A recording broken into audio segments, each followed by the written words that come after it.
എല്ലാവർക്കും നമസ്കാരം. ദൈവത്തിൻ്റെ സമാധാനം എല്ലാവരിലും വർഷിക്കുമാറാകട്ടെ. കൊച്ചുകുട്ടികളുടെ മാനസികാവസ്ഥ മനസ്സിലാകാത്ത ചില അധ്യാപകരുണ്ട്.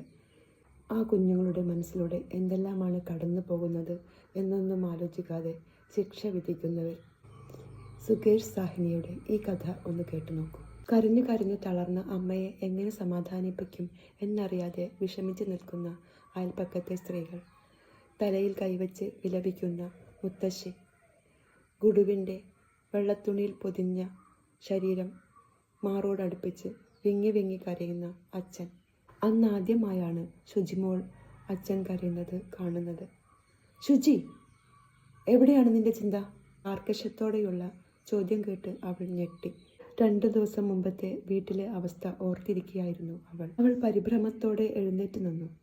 ഞാനിതുവരെ എന്താണ് പഠിപ്പിച്ചത് ഒന്ന് പറഞ്ഞാട്ടെ. ക്ലാസ്സിലെ മുഴുവൻ കുട്ടികളുടെയും നോട്ടം അവളിലേക്കായി. പറഞ്ഞാട്ടെ. ടീച്ചർ നടന്ന് അവളുടെ അടുത്തെത്തി. കുഞ്ഞിനെ ദൈവം തിരിച്ചെടുത്തു, അവൾ വിക്കി വിക്കി പറഞ്ഞു. ക്ലാസ്സിലെ മൊത്തം കുട്ടികൾ ആർത്താർത്ത് ചിരിക്കാൻ തുടങ്ങി.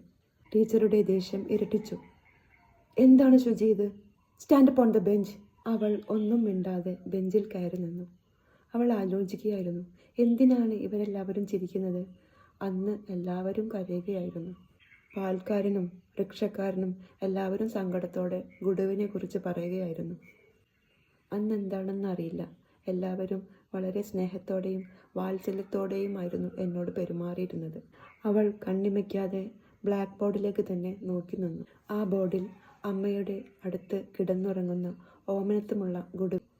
അച്ഛൻ കൊണ്ടുവന്ന പാവ കൊണ്ട് അവൾ കുഞ്ഞിനെ കളിപ്പിക്കുന്നത് അവൾക്ക് ഓർമ്മ വന്നു. അന്ന് അച്ഛനും അമ്മയും സന്തോഷത്തിലായിരുന്നു. കുഞ്ഞ് മോണ കാട്ടി ചിരിക്കുന്നത് കണ്ട് നമ്മളെല്ലാവരും ചിരിച്ചു. 2+5 എത്രയാണ്? ടീച്ചർ കുട്ടികളോട് ചോദിച്ചു. ചില കുട്ടികൾ ഉത്തരം വിളിച്ചു പറഞ്ഞു. അവൾക്ക് ടീച്ചറോട് ചോദിക്കണമെന്നുണ്ടായിരുന്നു, ഗുഡുവിനെ തിരിച്ചെടുക്കാനാണെങ്കിൽ പിന്നെന്തിനാണ് ദൈവം നമുക്ക് തന്നത്? ടീച്ചർക്ക് ഉത്തരം അറിയാമായിരിക്കും. അവളുടെ കണ്ണുകൾ നിറഞ്ഞൊഴുകി.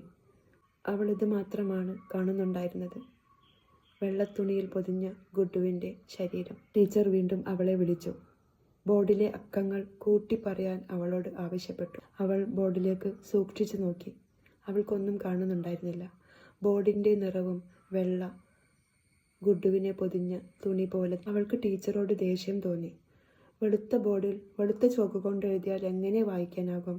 ഞാൻ എങ്ങനെ വായിക്കും? കൂട്ടുകാരെ, ചിന്തിക്കുക. കുഞ്ഞുങ്ങളുടെ മനസ്സ് വളരെ നിഷ്കളങ്കമാണ്. അവരോട് ഇടപഴകുന്ന ഓരോരുത്തരും മനസ്സിലാക്കേണ്ടതാണ്. നന്ദി, നമസ്കാരം.